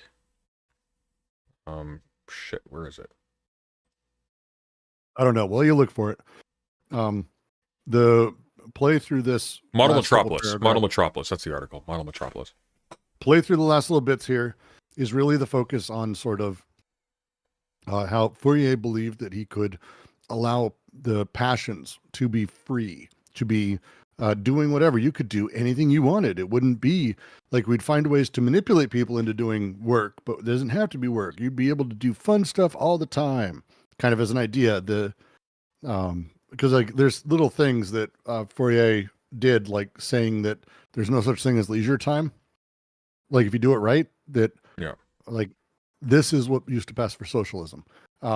There's no such thing as leisure time. If work's good, you could be working all day and not even notice. Weird. Well, it's the weird echo of when people say if you get the right job, you'll never work a day in your life. Mm-hmm.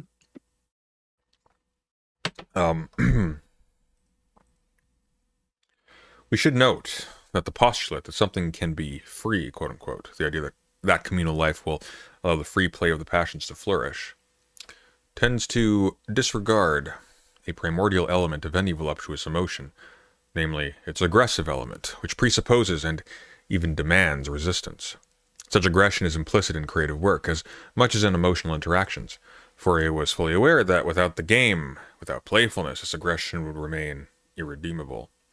His entire innovation, therefore, was to try to satisfy these aggressive propensities, and voluptuous aggressiveness in particular, through a ludic organization of passionate situations that are not ludic in and of themselves. Does Homo Ludens touch on Fourier? I don't think we got to that, if it does. No, it does not. That's a shame. But how could... Why? What's that? Fourier sucks.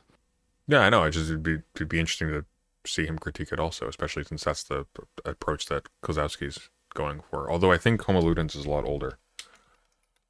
Well, so it's not that he's going through Homo Ludens. It's the nature of what Fourier was putting forward is the idea that people would be able to play all day. Like when I say gamify things, that's actually what he was talking about. I'm not being sarcastic. I'm using a modern term for it. But the idea that you can make work really fun and like a game is what he proposed. That was his idea. It's like, if you just do it right, it's basically like playing a game all day. And he meant it more in the soccer, basketball, baseball sort of as a thing. But it's the same thing. Game, like, as a thing. Good. I hate gamification. I fucking hate it so much. But that's the thing here he's saying, is he's like, the reality is there is no way to allow this sort of idea of something being free without understanding that the primordial element of any voluptuous emotion, the aggressive element, and aggressive is the important word here, which presupposes and even demands resistance. If we remember, he talked about the creation of the subject is the moment of resistance. It's the repression. And so you have this collision that creates us, and we exist at that sort of moment of that. And so when we talk about like allowing something to be free, we forget that, well, actually we exist because of repression in and of itself. So how are you going to allow something to be free that requires repression? Yeah.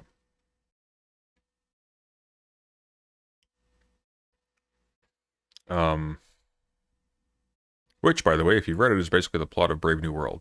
And the way you do it is you send him to Iceland, apparently. But how could such a ludic organization incorporate the roles of provocation and defiance in such a way that the voluptuous emotion, in its very genesis, would no longer be free, but rather would presuppose appraisal, value, and bidding? In other words, a price to be paid. In this case, go on. It is not Brave New World. I know you were making a joke, but maybe I know it's not Brave New World. Because we're not talking about the repression happening from outside or socially. We're talking about the nature of desire being repressed, and that the moment of the passional's desire being repressed is the creation of the subject that perceives itself. So it's not repression from society that's doing it. That's not the point. Well, in Brave New World, the society is not actually being repressed in that way. They're being given governmentally administered fetal alcohol syndrome. Technically. Okay. Yeah. In this case, we might say that aggression had become the very substance of playfulness. By elaborating the various drives in the form of activities which are in fact only their simulacra, play aims to capture and channel the expressions of the perverse depth that is implicit in every voluptuous emotion. As a result, either playfulness drains all content from the depth that it wants to make flourish, or else it manages to make it flourish in the form of ludic activities that leave this depth intact. For there to be a simulacrum, there must also be an irreversible depth. This reality being inseparable from the phantasm that governs the reality of a perverse behavior. Sod insists that the phantasm that acts on the organism and its reflexes remains ineradicable and cannot be uprooted. Fourier contests this. The phantasm can be reproduced as a simulacrum. However, the simulacrum, in this sense, must not be understood as a catharsis, which would simply be a redirection of impulsive forces. Rather, the simulacrum reproduces the reality of the phantasm at the level of play by staging its aggressive reality. Fourier was betting less on liberty than on the creation of a liberatory reality, the game. Sod himself never proposed to create an object compatible with perversion that could take on the appearance of a game, since perversion is itself a game in relation to the indomitable power of norms. This is why a perverse emotion cannot be separated from the destruction of its object. The death instinct and the life function are inextricably intertwined. Fourier, by contrast, insisted on the malleability or plasticity of the drives. There can be drives, quote-unquote, for life or for death only in a relative way, depending on the fixity or mutability of the phantasm. And Fourier always insisted that what motivated the game was the lived experience of resistance, aggression, and ultimately violence. Yet, if play is a simulacrum... Do you want to take a second on that last little bit? A lot's been said here. I don't know if you want to. I'm trying not to ruin your screen. No, it's okay. It's okay. If you think we should, then sure. I do. There's a lot that's sort of being said in these little bits as we talk about sort of the simulacrum here. Again, talking about the nature of the statues, the term simulacrum, the copy of the gods, the idealized thing.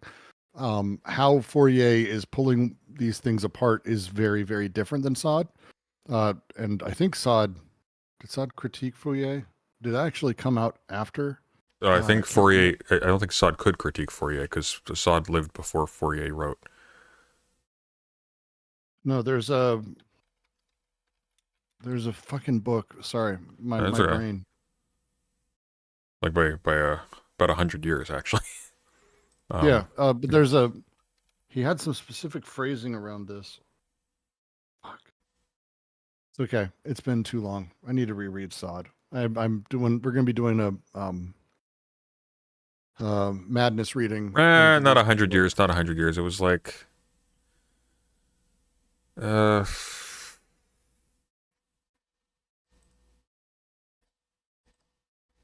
It's like 30 years.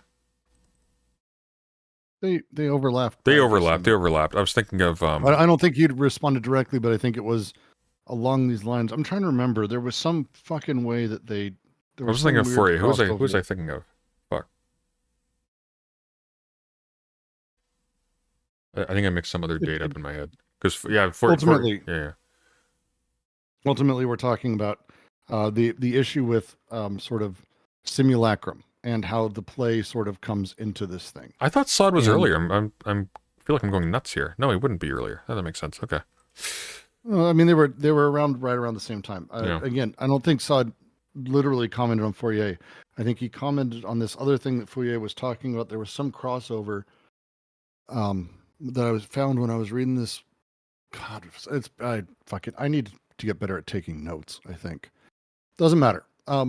So here's what we're talking about. The big question here is, but how could, pardon me, how could such a ludic organization incorporate the rules of provocation and defiance in a way that would the voluptuous emotion in its very genesis would no longer be free, but would presuppose appraisal, value, and bidding? In other words, it would allow a price to be paid, which we talked about earlier doesn't allow it. There's no way to talk about a price to be paid for arousal. Instead, arousal is turned into demand and acquisition of goods, right? Mhm. So we have this sort of issue in the basis. For Sod, he's very, very simple. The idea of the phantasm is ultimately permanent and unremovable, cannot be destroyed as a thing. And so as such, perversion itself is ultimately kind of part of Freud's death instinct. It becomes that, the way that the death and life drives are inseparable for the pervert. And so when you play in this, you're ultimately in the space of someone who is working against social norms. So how could someone who is naturally working against social norms be sort of brought into a society? Well, Fourier is like, well, actually, we can reproduce these things via simulacra, which is an imitation, via games. For him, Yeah. it was games specifically. And it's because he believed and saw that drives ultimately, rather than being fixed, are actually malleable. They may be fixed on their outcome, like the thing they're fixed, Yeah. the fixity, but it's the ability to have them be malleable. And so for him, creating through play, through this gamification thing, he would have a liberatory reality of things. Klosowski then starts talking about, well, wait, in this sense, the way that we're talking about these things, because ultimately, as he says, Fourier was betting less on liberty, really, than the creation of liberatory reality in the game. Sod himself never really talked about this direction. And this is the question about whether or not then, if that's the case, that sexual and emotional drives, can they be safely channeled? Whether perversion can become socially integrated, and with that, the violence around it. And that's the question that's being answered in the next bit as we continue. Does that make sense? Yep. I guess putting it in like really simple terms. Sort of relating it to what we were saying earlier.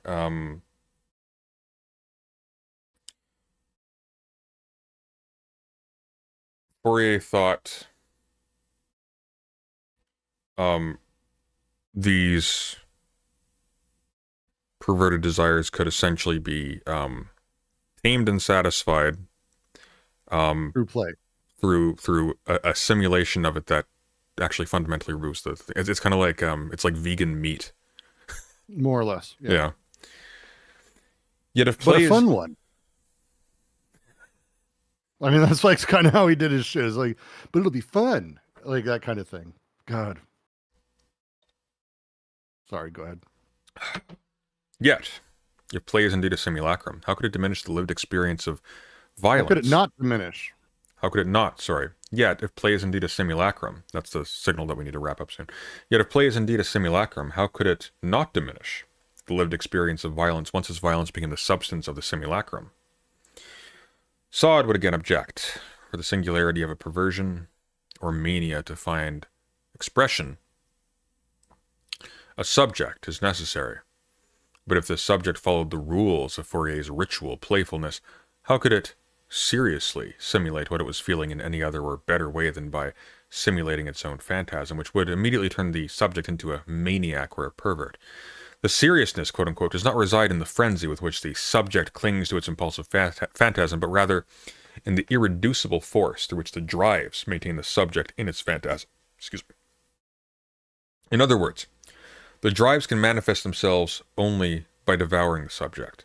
If there were no seriousness, there would be no real voluptuousness either, since the latter can only be felt if it is taken seriously. Voluptuousness can be light and frivolous in comparison to the rest of its existence only if it pays the price of being taken seriously. I adore this paragraph a lot. It's kind of a big deal. It would be my critique of gamification as a thing, basically. The thing is, it's like, as I said, the big deal. Keep thinking about, but it's fun, and it's like, but wait. But that's entirely the point, though. It's not about being fun. There's correct because these things are serious. Like this shit is important. It's not just serious, but seriousness is sort of involved in the definition of the thing, sort of as it's internally experienced and thought and whatnot. Like you could actually, I know we're taking this to gamification in particular, but like the proliferation of pornographic video games has not eliminated the need for relationships for people, as an example of this. Even if technically, probably a lot more people are orgasming as a result. That makes sense. Yeah, it's specific that when we say serious, I think I'm using it how Klasowski is here because I like the phrasing. The drives are fixed on the thing. There is when you're aroused by something, when you are emotionally or visually or physically, sensually aroused, or you're having those emotions, when desire is attracted to a thing, it's attracted to the thing. You can't fuck with that. Like that's it. It's doing the thing. It's, as he says, the seriousness does not reside in the frenzy with which the subject clings to impulsive phantasm. It's not about, well, I'm taking this seriously. No. The seriousness is actually in the irreducible force through which the drives maintain the subject in its phantasm. A person is seriously where they're at. And the idea that like, hey, it's like saying to someone who's fixed or whatever, just be like, dude, chill out, which has never chilled fucking anyone out ever, because they're there, and the seriousness with which they will maintain that position is real. If there was no seriousness, well, there wouldn't also be the voluptuousness. These things go together. The fixity and the drives that are attracting it is so strong, so much there, that you can't really pull away. It can be light and frivolous in comparison to the rest of existence, but only if it pays the price of being serious.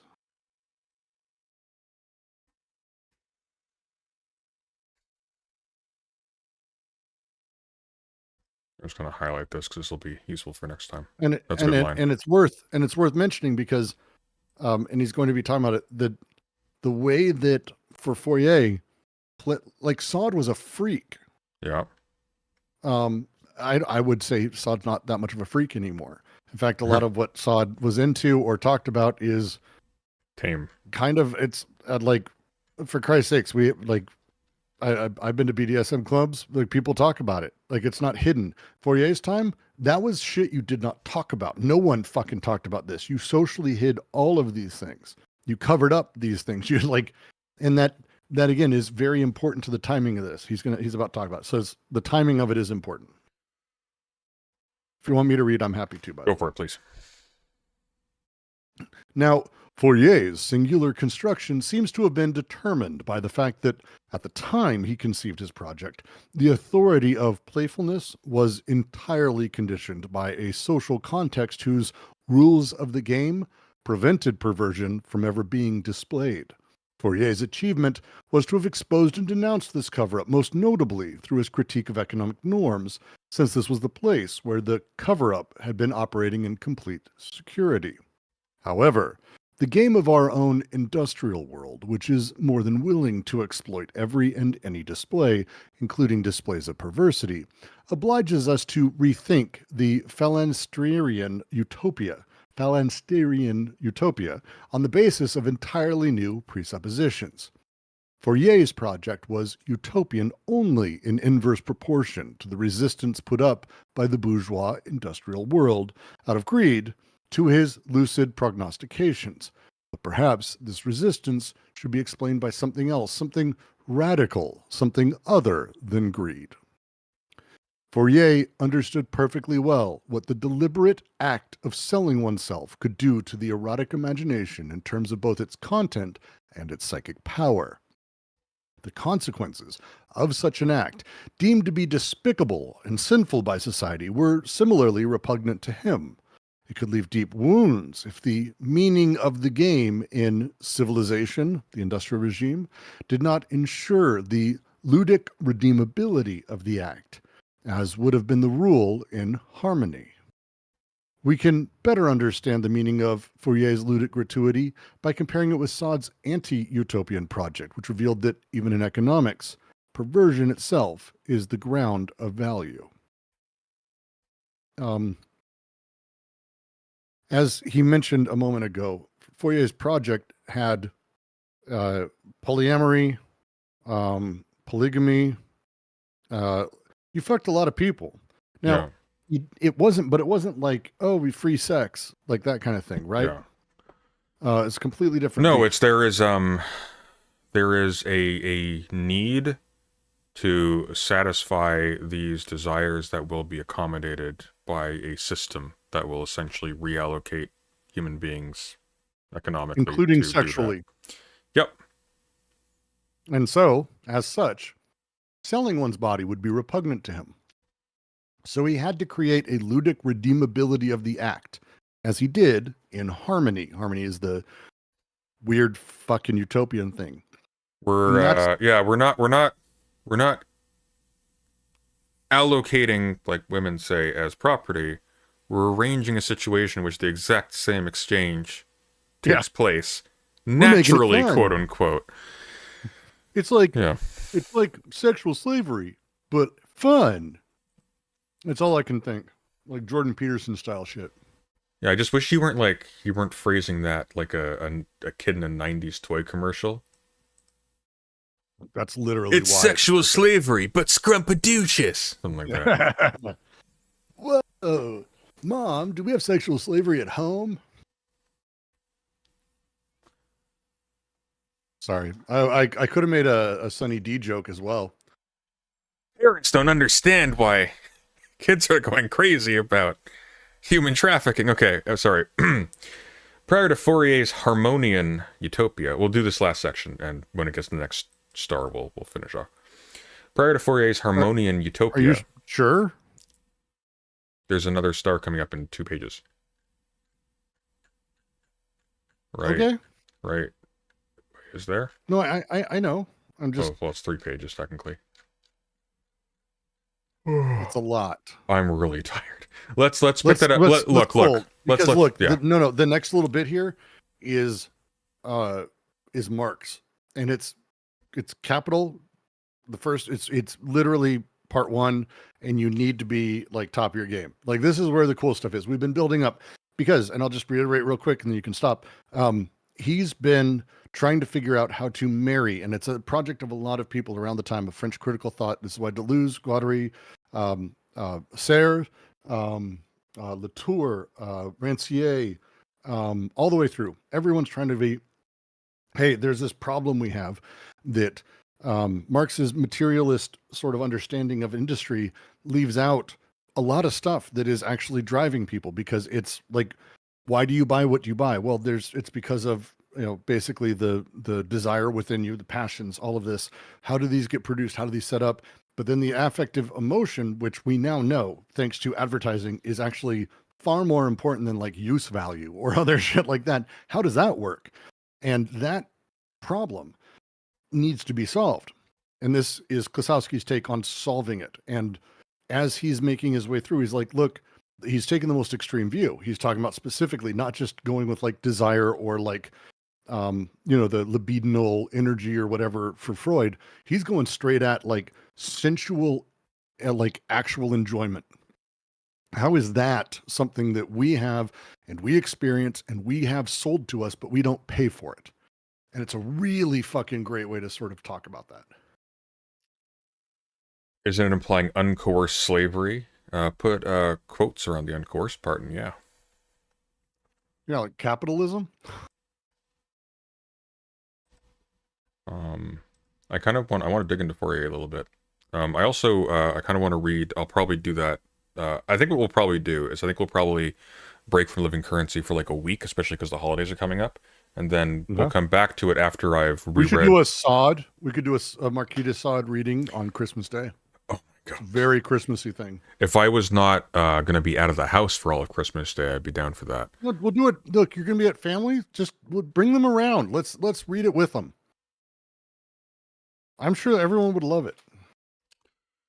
I would rather individually put every single fork in Destiny's cutlery drawer into my mouth. Have you seen Cable Guy? I like 20 years ago, yeah. They have the scene where Jim Carrey is playing Porno Password. It's like that's exactly how I picture it would be going. You haven't seen it? No? I have to rewatch it. It's been forever. The only thing I remember from Cable Guy is the part that's in the new Sonic movie. Where he's like...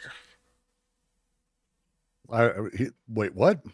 The part where he's like falling onto the satellite? That's in the new Sonic movie? Yeah, because it's Jim Carrey. Have you not seen... Like, the Sonic movies suck, but Jim Carrey's great in them. Jim Carrey is great in everything. Yeah, but he's really great. The new one's worth it because it's actually him... playing two dual roles. My kid will make me watch it at some point, so that's good. And good. Your kid has culture then. They have look. 2. Have you ever seen Kick-Ass 2? Jim Carrey's in that, and most people don't know that was fucking Jim Carrey. If you watch it, the arc is in it. I did see Kick-Ass 2. It was terrible, but Jim Carrey was good. Jim Carrey was like not Jim Carrey in it. It was mind blowing. And he came out publicly and was like, I can't believe people. I don't endorse this movie's violence. It was very strange, but I took the money though. Shadow the Hedgehog is voiced by Keanu Reeves, which I know doesn't excite you, but there's so many Matrix references. Why wouldn't Keanu Reeves excite me? What the fuck are you talking about? Really? I don't know, because you hate everything that brings joy and happiness to children and to normal people. I helped make the fucking John Wick VR experience for the movies. Like, I'm a big John Wick fan. I love I love Keanu Reeves. I'm just gonna remember you. Remember the last time I brought up Sonic Adventure 2 Battle, and you were just like, "Oh, sucks." No, it's because those games are terrible. Those games are See, that's what I'm talking about. Yeah, but that's okay. That's not your fault for having bad taste.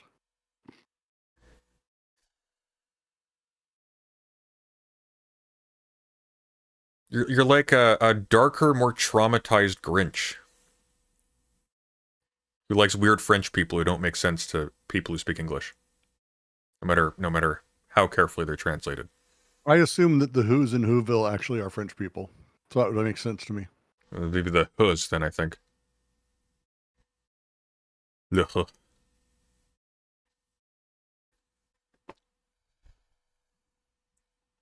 Anyways, what did you get any good Christmas gifts? Any good Christmas shit? Well, I haven't gotten anything yet because Christmas is not yet, but I did buy a bunch of cool Christmas shit.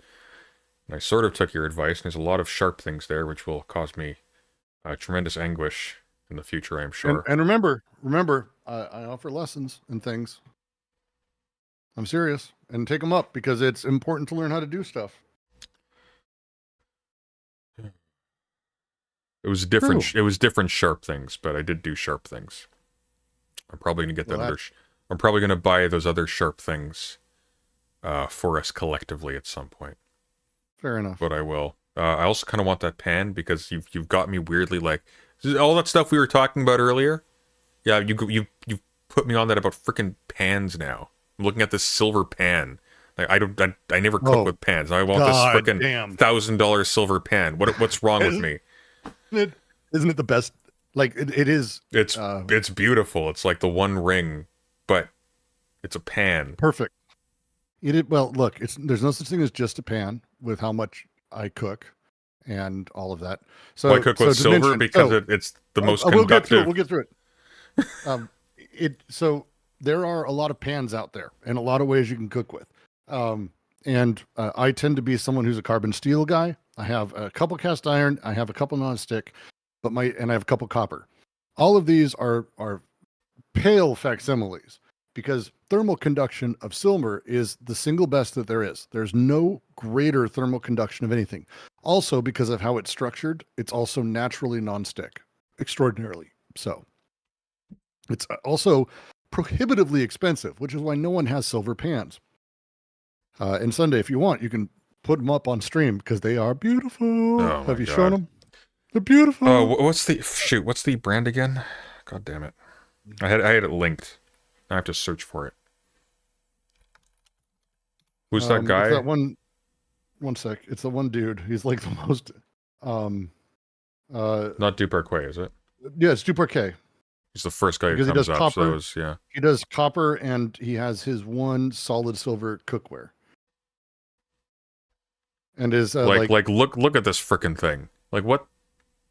His 9-inch fry pan is $4,900 handmade out of pure silver. Now, this is like someday if I ever win the lottery pan. But here's the thing. The thermal conduction of that is basically flawless. There's no material that exists that's better. Copper comes next, but it's like 40% as good. Wow, this Which really is doesn't like, want to. what He really doesn't want to show the frickin' ban.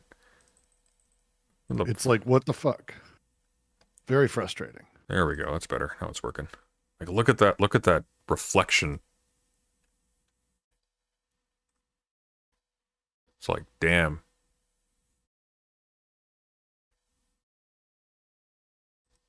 And now I want this random ass pan for some reason.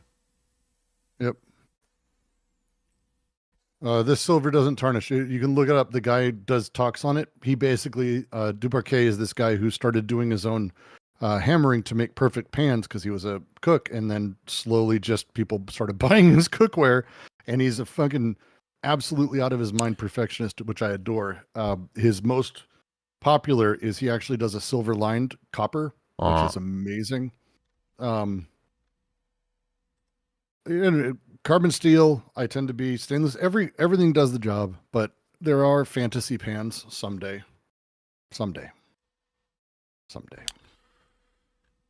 He does beautiful work regardless. He genuinely does beautiful work.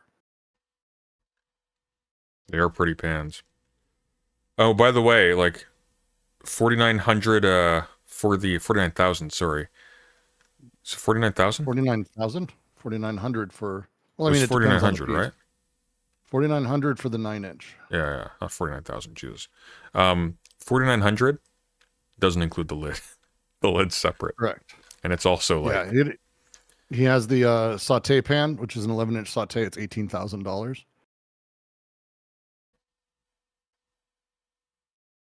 you could eat for a year well with just this pan. Oh yeah, no, it's one of those things that's like, I'm never gonna actually buy it, but it's fun to pine over it. I mean, what you need to do is just figure out where he lives. So if there's ever a disaster, Yeah, that's where we go. just do the rounds and just doop, doop. You never know.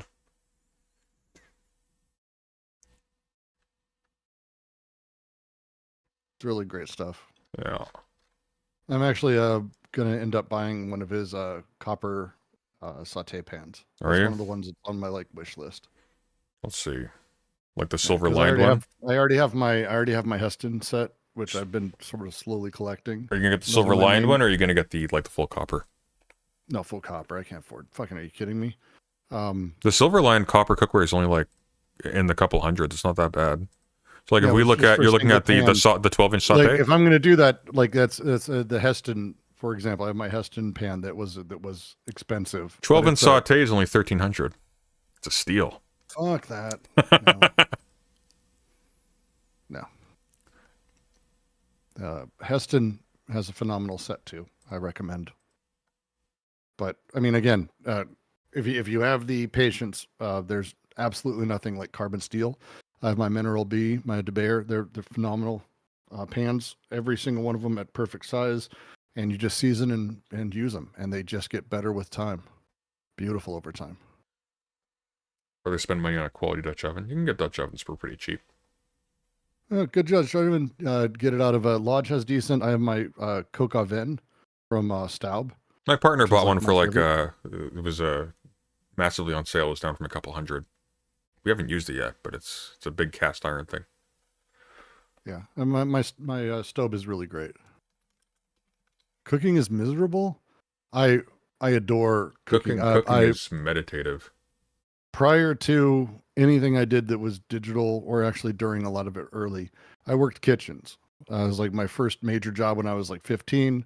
Was cooking at McDonald's, and then I went and became a cook at IHOP, and then I started cooking elsewhere, and I made my way through a bunch of restaurants until I failed my way upwards into becoming termed a chef at a restaurant that didn't even really have that, nor was I ever trained, but I don't care. Did that for a while. I adore cooking. It's my favorite activity. I got a perfect brown on some baked zucchini earlier. I was very pleased with that. Yeah, and you've been refusing to come try the cooking. I haven't been I've offered okay. to make Hey, my 72 hour brisket. Listen, Mr. Bougie hates the working class. Canada's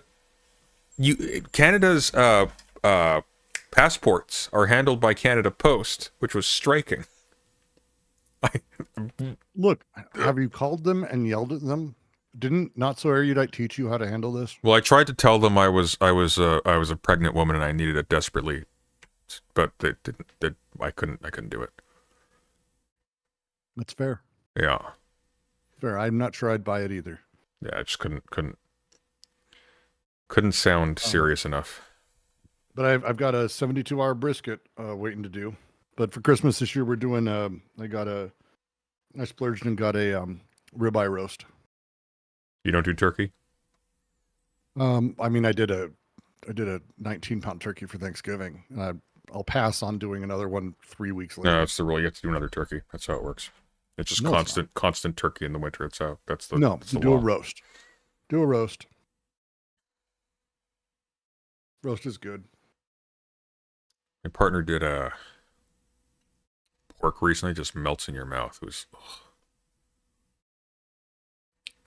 There's a lot of phenomenal recipes out there. Again, I tried to get you to do a cooking show for Thanksgiving so I could teach you how to make pumpkin pie from scratch. Because I made 5 pumpkin pies this year. And it turned out so good. Okay, look. The third one was almost perfect. It was actually like, I told Heather I was upset because the third one was so good. I was like, it was the best pie I've ever made. And it sucks because I'm never going to be able to do it again. And I didn't, because the 4th and the 5th were not as good. Oh, Very upsetting. that is. You need to record when you're doing it with your phone. You just delete it afterwards if the results aren't great. But then you have it recorded if the results are really good. Oh no, I cooked all of them exactly the same way. Oh, was it just the different pumpkins had different quality, or? There's a million things that go into shit. A million things. Like you could never quite gauge it. And it was just a flawless pumpkin pie at the end. The others were very good. Like it's not like I didn't absolutely devour them, but god damn it. That one was just like exactly right.